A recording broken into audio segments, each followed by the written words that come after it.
Welcome back, everybody. This is Dan for Dan's Racing and Simulations. Thanks so much for joining in with me for today's video. So today we've got something new I'm going to be adding into the channel. This is going to be a vlog series. This is going to be a vlog series where I talk about some things that don't really have a place for me to talk about it previously in the channel. They're still going to be sim racing specific for the most part, but I don't really have an avenue to talk about some of these things like in my sim racing gameplay videos, definitely not their product reviews and not the tutorials either. So I wanted to bring something else in where I could have general conversation with you guys, just me talking to you. And that's what this is going to be. So this is going to be called Dan's Racing and Simulations Hot Topic Vlogs. This will probably be a weekly thing, maybe every other week, but often I see really neat stuff and or people that I think you need to know about, and this is going to be a way for me to tell you guys about that. So hopefully you guys will enjoy this. So today I got a bunch of stuff I want to talk to you about. You'll see I am using notes here, and that's just so that I stay in a specific order and stay on task so that I don't get too far out rambling. You guys know how I do. And I also want to mention that you may see cuts from time to time where I've made a mistake, but this is going to be a very relaxed thing, just me talking to you guys, and just basically an easy listening kind of thing, me telling you about stuff that I think you may want to know about. So the first thing I want to talk about is you guys are always asking me to do tutorials. I've gotten a lot of love on the tutorials that I've already done, and that is awesome, and I try to make tutorials where you guys really get some positive, where you get something out of it, you know what I mean? And that's what I have heard, that you guys get a lot of really good stuff out of my tutorials, and that's really awesome because that's what I set out to do. But in the comments, you guys always tell me other things that you would like me to do tutorials on. And I always write those things down. I have a running list of tutorials you guys have asked me to do, and I do plan on getting to them eventually. The thing is, the list has gotten really long already, and it would take me like a year to finish them all. So when I see someone else in the sim racing community that can help you guys out, I want to tell you about them. So I've told you about this guy before. This is a buddy of mine. His YouTube channel is Muddy Gamer. You've probably seen it. If you go to my channel over on the right-hand side, I have a section called Friends of Dan's Racing and Simulations, and he's one of the people in there. And there's really good reason for that. He's really good at what he does. So I want to advise you guys to go check him out. If you are one of the many people who have reached out to me and asked me for some tips, tricks, and a tutorial on making your driving line better, hitting braking points better, and things like that, I've had hundreds of people ask me to do a tutorial on that, and I will eventually, but I just don't have time to right now. You may want to run over and check out the Muddy Gamer, because he does hands-on training. You can hop in a lobby with him, he'll follow you around, he'll watch what you do, and he will help you live. You know, he'll say, nope, you're doing this wrong here, check this out, and basically he's really good at it. And I was watching him earlier today. I watch him a lot, but I was watching him earlier today, and he had two people in a race session with him, or a practice session with him, and in 15 laps, he improved both of those guys about a second. And that's pretty incredible. So he's really good at what he does, very easy to understand. So any of you guys who want some improvement on your lap times, I highly recommend that you go check out Muddy Gamer. I'll have his link in the description. And I'm just going to take a second and just show you a couple of clips of what I'm talking about so you guys can see exactly what he can do for you. So you need to be hugging this wall, Kevlar. You wasn't hugging this wall. You need to be braking, and when you see the apex there, then you turn in, because you're going to be straightening the apex. Look how much of a shorter angle I need. Slow down and make sure you're with me. You there? Bleeding out to the left. Lovely, lovely, lovely. Keep going, keep going. So get closer to the left-hand side before you cut right, Jake. Right, stay left, stay left, stay left, stay left. Now cut right. You're making your angles far too shallow, Jake. Far too shallow. That's where you're losing so much time. Okay, so that was just a couple of clips, and like I said, guys, he's really good at it, and he can really improve your lap times. So go check him out, subscribe to him if you're not, and if you need some help, he can certainly help you out, so check him out. All right, second thing I want to talk about is something that's very cool. My buddy Billy from Billy Strange Racing, he just hit 1,000 subs. So everybody say congratulations to him. If you're subscribed to him, awesome. If you're not, go subscribe to him. Let's help him get to 2,000 subs. He wasn't sure he was going to get to 1,000 so quickly, but I knew that he would. He's very good at what he does, and I'm not surprised at all that he hit 1,000 quickly, and I'm not going to be surprised at all if that dude jumps way up to 10,000 really quickly. I'm sure that's what's going to happen. You may know him from Inside Sim Racing, but he now has his own gig now, and I'm happy for him that things are working out. And hopefully me and him can do some things together in the future. But yeah, so go check him out if you're not. Congratulations, Billy, for 1,000 subs. That's super exciting.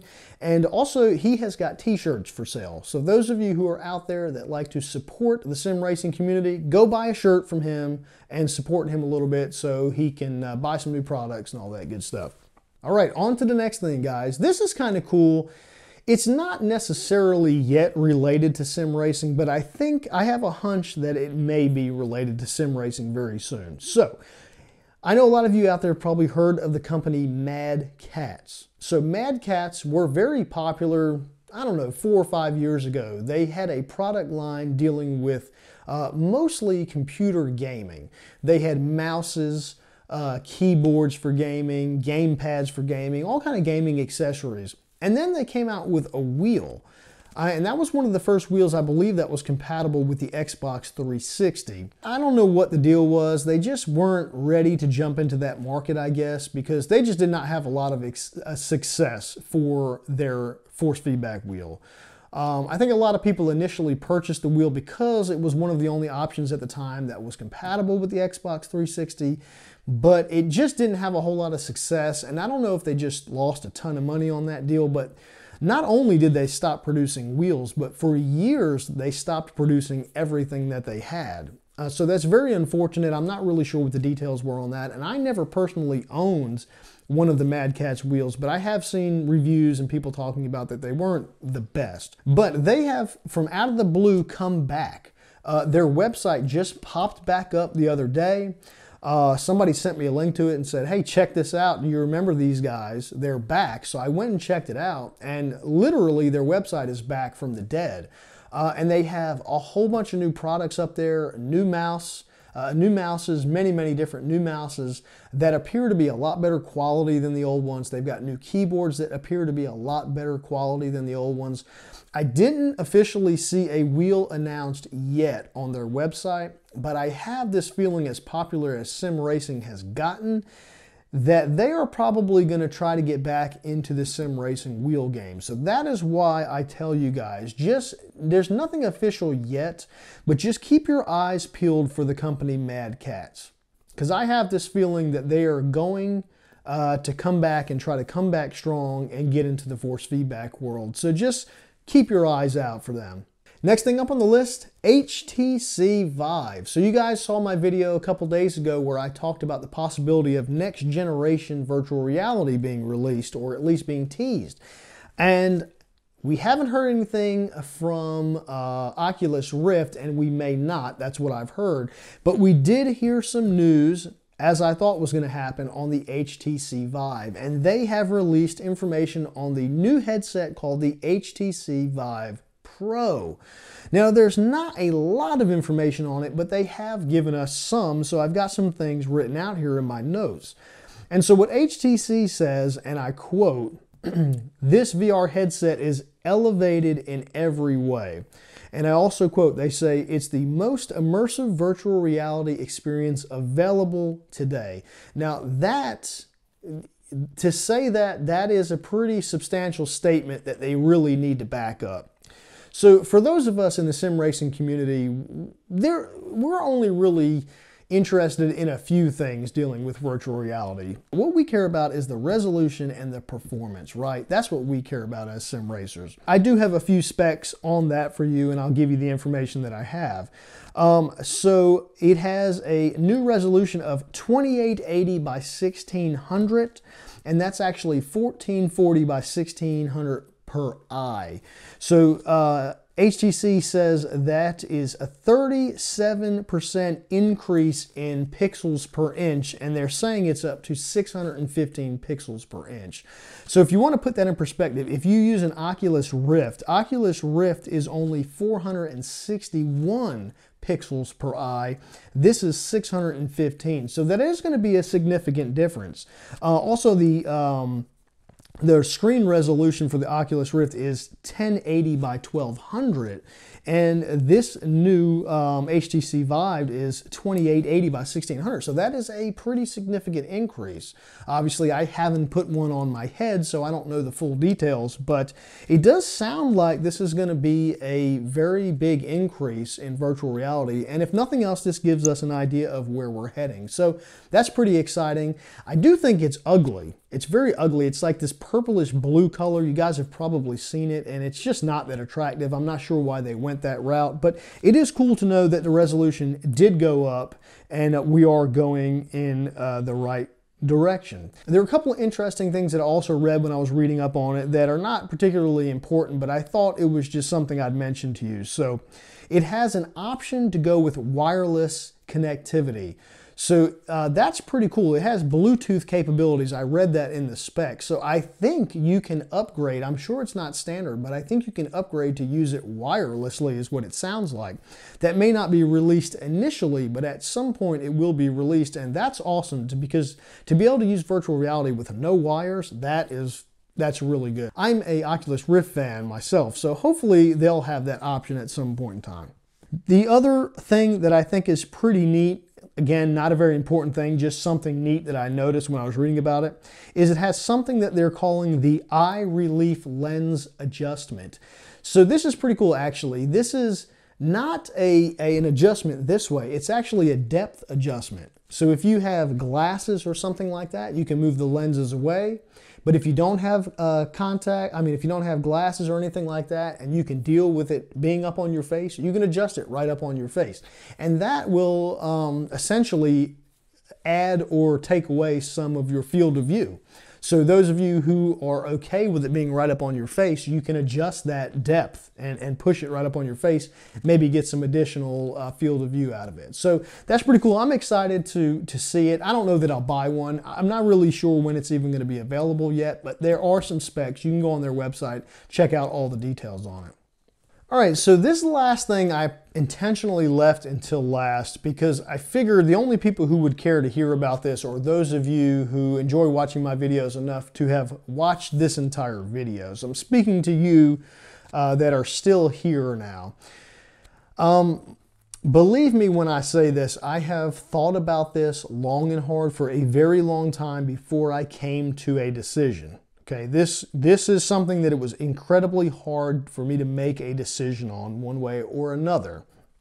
But I have decided that I'm going to create a Patreon for this YouTube channel.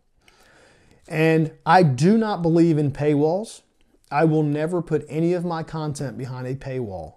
The Patreon for this channel is going to be just a way for those of you who would like to help support the channel. It's going to be there for you if you would like to. It's not a requirement. Nobody is going to get any more content than anybody else, and that may mean that nobody becomes a patron, and that is fine. But I want to give the option for those of you who may want to help support the channel, so I'm going to create a Patreon. I haven't really looked into the specifics yet, so I have to do some research and really narrow down and figure out exactly how it works and how I want to implement it for this channel. What I do know is I'm not going to do any paywalls. I know a lot of people do. If you do this tier, you get this. If you do this tier, you get that. I don't want to do that. I want all of my content, my tutorials, my reviews, I want all of that stuff to be available to everybody, whether you have money to give out or not, okay? The reason, though, I want to do a Patreon is because I love reviewing stuff. And I am not nice when I review stuff. If you guys have seen my reviews, you know that I'm straight up with you guys. I will tell you if something is terrible, and I will tell you if something is good. I'm going to give it to you straight. When you reach out to companies to review products, typically they'll send you something the first time, right? A company will send you a wheel or a shifter or something like that. But when I review that, if I think it's not a good shifter or not a good wheel, I'm going to say that it's not a good wheel. I'm going to tell you guys like it is so that you don't waste any of your money. That company will not send me something back. You know what I mean? That's the way it works. If you don't say something positive about their product, it's pretty much a guarantee they're never going to send you something again. So for me to continue reviewing products the way that I like to review products, honest, unbiased, and straight up to the point, I have to purchase those products out of pocket. And to this day, everything that I have reviewed, I have purchased out of pocket. Any of you who are YouTube content creators know that YouTube does not pay hardly anything. Those of you know that I just had to purchase a new TSPC racer wheel because my other one died on me. I purchased that with YouTube money that I had been gathering up for months and months and months. And I literally emptied the entire account that's for this YouTube channel. So we're pretty much back at zero again. You can do the math. If you look up how much a TCPC racer is and then just average in about 6 months to get there, that's about how much I've made per month. And that's pretty much what got emptied out for me to purchase the TSPC racer. So you do not make a lot of money on YouTube revenue from AdSense until you get up in the hundreds of thousands of subscribers and the millions of subscribers. So I would love to continue pulling things in here and reviewing them honestly for you. But for me to be able to do that, I have to offer a Patreon to maybe reach out to you folks to see if we can get a little bit of help purchasing that stuff. And again, I just want to create it to put it out there to allow people who may want to contribute. You do not have to. It is 100% totally up to you. And if you do not, that is fine. Okay. This is why it was so hard for me to even decide to do a Patreon, because I absolutely do not want people to think that I want to start a Patreon just to pack in cash in my pocket. It's for a specific reason. It's because I want to purchase review products so I can review them unbiased and honestly for you guys. The deal is I'm running out of things to review. What I have reviewed is stuff that I have here. I got a couple more things to review. I'm going to do my GT Omega ART cockpit. And I've got a couple of small other things to do, a set of pedals. But once I'm done with those things, I have no more stuff to review for you guys. And I want to get more in here.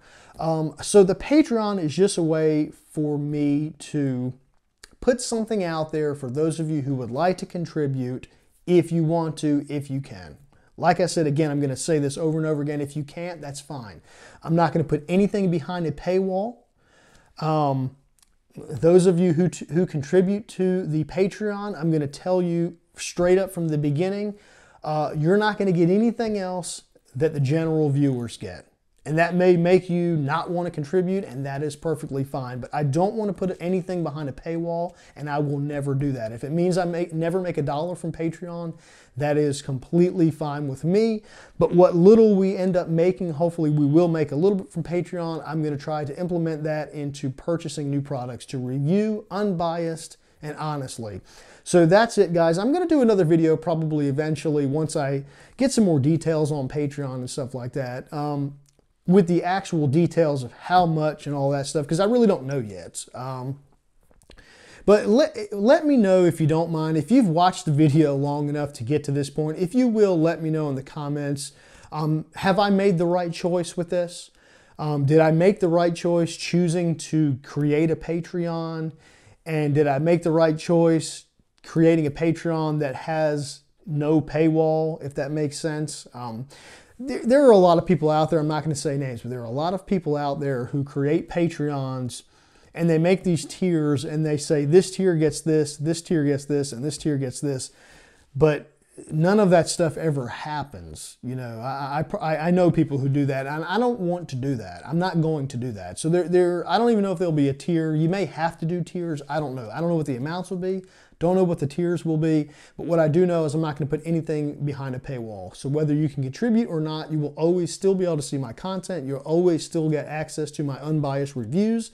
as long as I can keep making them. So that's the end of that part, now that I've gotten that out of the way. So anyways, I know this probably was pretty rusty for the first one of these, and they hopefully will get better and better as we go, and as I get more and more content to share with you guys, I will continue to share it with you. So that's all I've got for this one. I went through all of my notes here, and it probably went far too long, but thank you very much for watching all the way through. If you did, please let me know about the Patreon, and feel free to comment about any of the other things I discussed today. And remember to go check out Muddy Gamer and go check out Billy Strange Racing, please, and thank you. Help those guys succeed.